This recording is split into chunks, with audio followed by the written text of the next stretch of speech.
We'd like to thank everyone for joining us today for the Medicaid Home Community-Based Missouri Children with Developmental Disabilities Waiver webinar. This will be a 101 webinar. Today we have with us Leslie Bradley with the DD Federal Programs Unit and Anna Witherby with the DMH Medicaid Unit. Just a couple housekeeping items before I turn that over to them. If you have technical difficulties, please submit those questions or concerns through the chat box. If you have technical questions about the content, put those in the Q&A box. We will be gathering those questions and respond to those at a time following the webinar. So please go ahead and ask questions. Just know that they won't be responded to live. So I am going to turn it over now to Leslie Bradley. Thanks, and thanks everyone for joining us for this third webinar of the Federal Programs Unit Waiver webinar series. This ABS webinar will provide a more detailed overview of the Missouri Children with Developmental Disabilities Waiver, also known as the MOCDD waiver, which includes the purpose of the waiver, services it provides, and how the waivers are similar but yet different.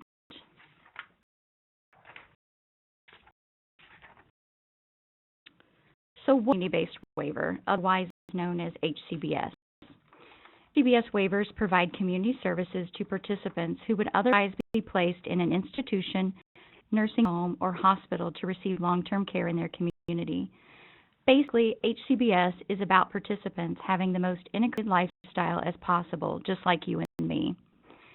Medicaid funding for the HCBS waivers in Missouri consists of matching approximately 36% state general revenue dollars with approximately 64% of federal dollars.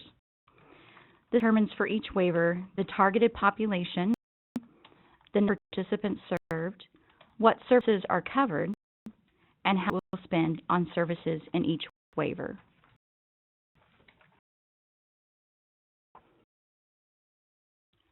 A new Social Security Act was added which authorized state Medicaid agencies to apply for HCBS waivers. Participants no longer had to live in institutions in order to receive Medicaid. They get those dollars into the community. In 1995, Missouri implemented its MOCDD HCBS waiver. The targetation is children with developmental disabilities. The division has the capacity to serve 166 participants in this waiver. The last MOCDD waiver application was approved by Centers for Medicare and Medicaid Services, or CMS, effective July 1st, 2018. The next renewal will be in 2023, and the whole process starts over a year in advance. During CMS approved the change of the waiver cycle years to July through June to align with the other division waivers. Previously, the MOCDD waiver year was October 1st through September 30th. Now all the waivers are on the same waiver cycle.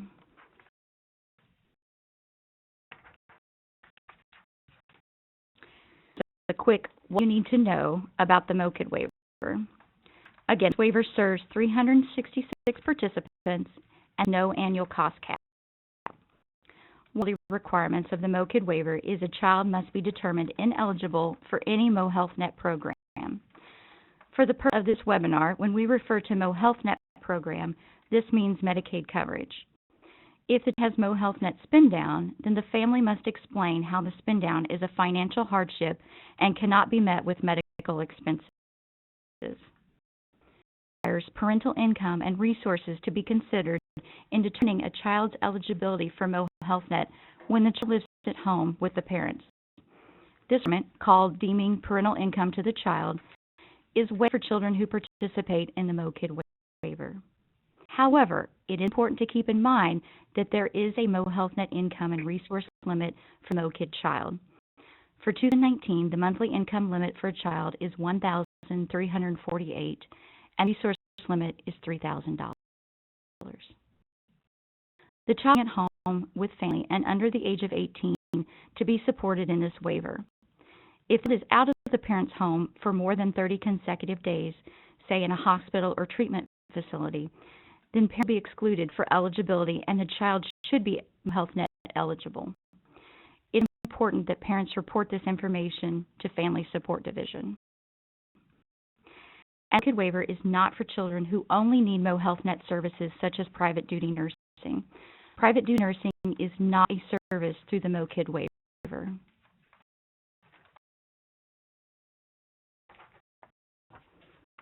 And this one you need to know continued. That is for children who have an ongoing waiver service need and use at least one waiver service monthly. If the child is determined eligible for the MOCDD waiver, he or she will be placed on a wait list. On a quarterly basis, available MOCDD waiver slots are offered to children on the wait list who have the most critical unmet needs.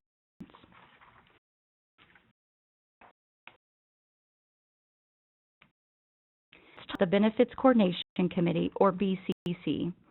The BCC is comprised of division staff who meet when a packet is received, discuss a submitted BCC packet to determine if a child is accessing all services and funding mechanisms available, and ensures that state plan services are utilized first. The BCC process is only required for children under the age of 3 or with a current MoHealthNet spend down. For these children, the BCC must approve the child for the MOCDD wait list. The BCC list is located in the Support Coordination Manual under Section 8, CAID and Waivers.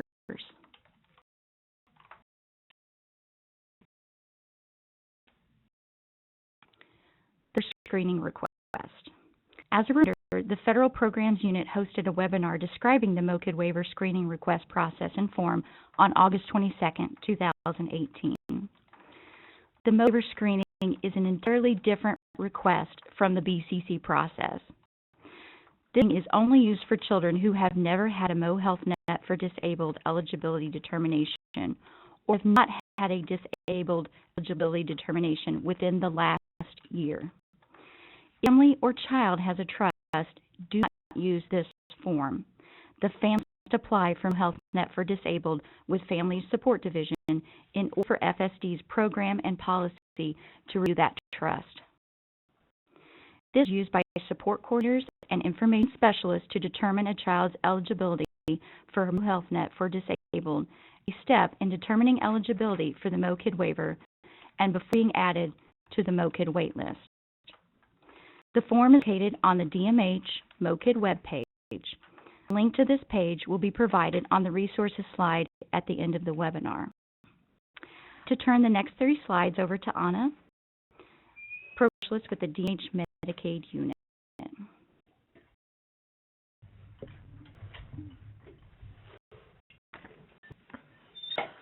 Hello, I'm just going to go over a little bit about the MOCDD waiver screening request form and the revisions to it. As Leslie said, we will have a link to the page at the end of this presentation, and I encourage you to always use the link instead of downloading the form and saving it, as we do regularly make updates. We definitely make a few updates to it, including adding a box which reads family size. Now, this is useful in determining whether or not the family would be eligible with a spend down. It also helps me double check that all of the information on the waiver screening form is entered correctly. A checkbox that family has income greater than $860. This is the income limit from MoHealthNet with no spend down.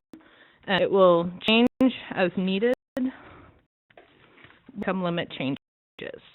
We also added a checkbox which reads, family has liquid resource greater than $3,000. $3,000 is the current resource limit for MoHealthNet for disabled, and we'll update this on the form as limit increases as well.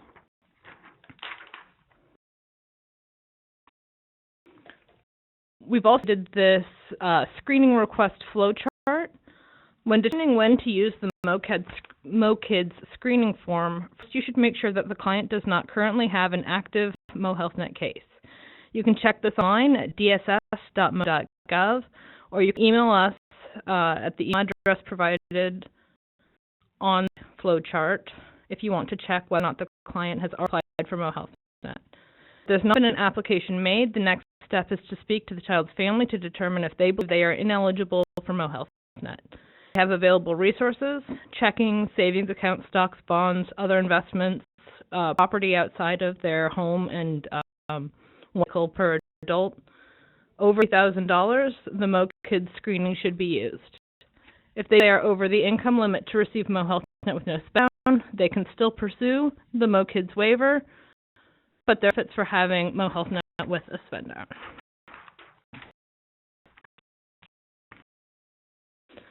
Having a spend down is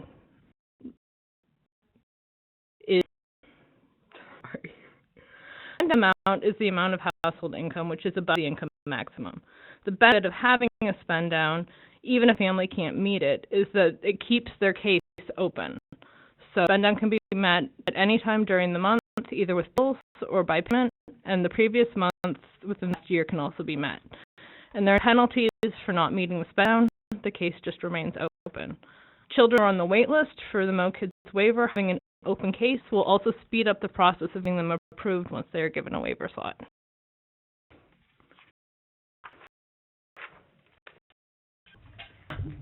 Thank you.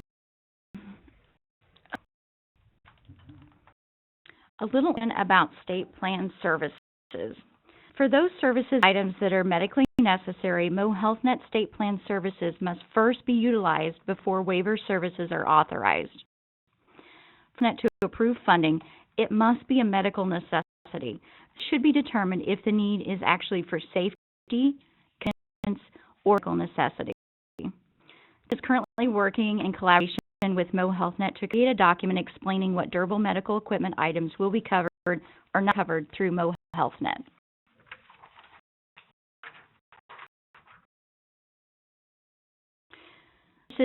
This slide provides you with a list of all the services available in the MOCDD waiver, which includes 15 services to meet the needs and flexibility of the participants supported in this waiver.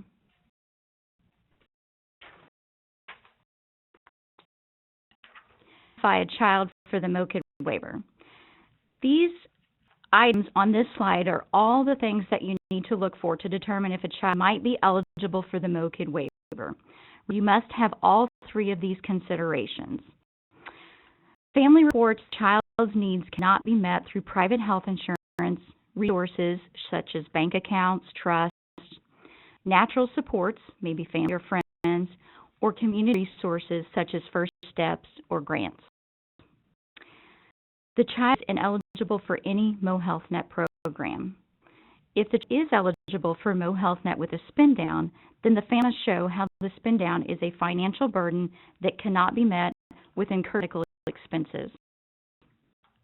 The child must be waiver eligible, and the child must have an ongoing waiver service need and use at least one waiver service monthly.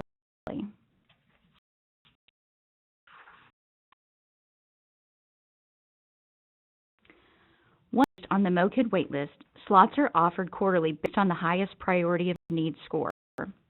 Offices are notified of the children pulled from the waitlist for a waiver slot.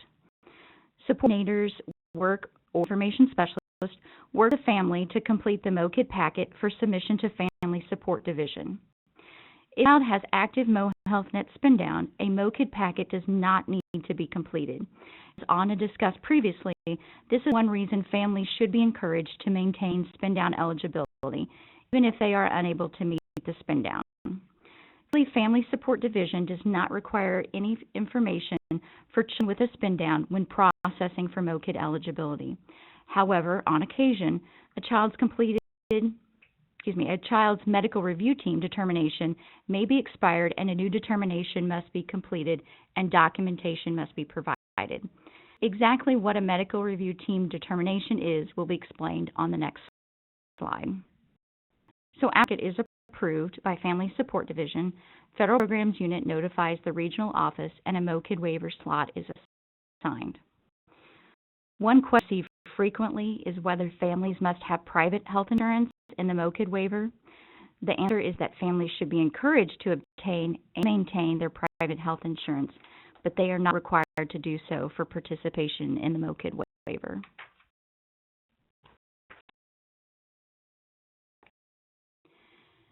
Of the MOCDD waiver on their 18th birthday. This is the only waiver that will have a waiver slot start date and termination date entered in CMOR when the child's waiver slot is assigned. The waiver slot will terminate the day before the child's 18th birthday. Please refer to Decision Guideline Number 32, MoHealthNet Applications for Youth Approaching 18th Birthday, for information and guidance about this process. Prior to the MOCDD waiver turning 18 and transitioning to adult MoHealthNet for the age blind and disabled, the Family Support Division application process has been simplified. If FD needs additional documentation for resource, household information, or in the medical review team determination, then FSD will contact the family. Support to assist and support families with this transition. FSD may request assistance when obtaining medical information for the medical review team review. FSD is a team of physicians who make a determination of whether a child is permanently and totally disabled based on medical records and documentation supplied.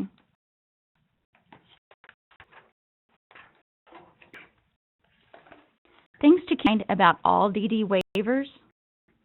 Participants may qualify for both the Department of Health and Senior Services, DSS, and the Department of Mental Health waivers. However, a participant can only receive services in one waiver at a time. Therefore, the support coordinator should work with DHSS to ensure that the participant is not in two waivers at the same time. It cannot consumer direct state plan and self-directed DD waiver services at the same time. Home may not be furnished to adapt living arrangements that are owned or leased by providers of waiver services. These would be considered provider-owned and controlled. And the participant must have an ongoing monthly waiver service need that is documented in their individualized support plan. If the need for services is less than monthly, the participant requires regular monthly monitoring, which must be documented in the ISP. MoHealth reviews are mandatory for all waivers. CFR requires the Medicaid agency, which is MoHealthNet, to provide oversight to the Division of DD, which is the operating agency of the DD waivers. MoHealth requests a statistically valid sample of waiver records to review for compliance and to verify if the division is meeting the required expectations. Reviews include the level of determinations, ISPs, the Medicaid waiver provider services choice statements, assessment used to determine the LOCs, senior authorizations, and monthly and/or quarterly reviews for the fiscal year requested.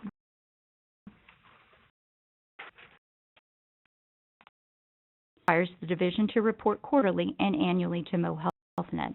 These 5 assurances on this slide address important dimensions of waiver quality, including that service plans are designed to meet the needs of participants and that there are effective systems in place to monitor participant health and welfare.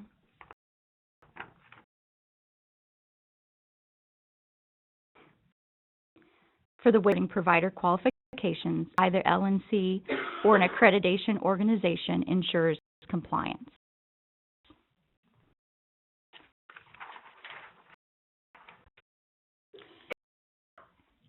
Here are important and helpful resource links.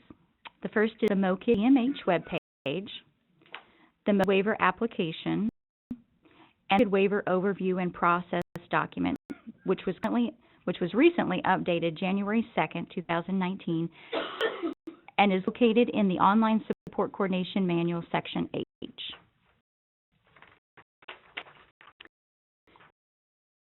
Next, a few additional resources, including the current approved DD waiver provider manual, the programs unit page, and the HCBS transition plan. So I really encourage you to keep this slide handy as a resource for future use and reference. Thank you all for your time, and we hope this webinar has been very helpful.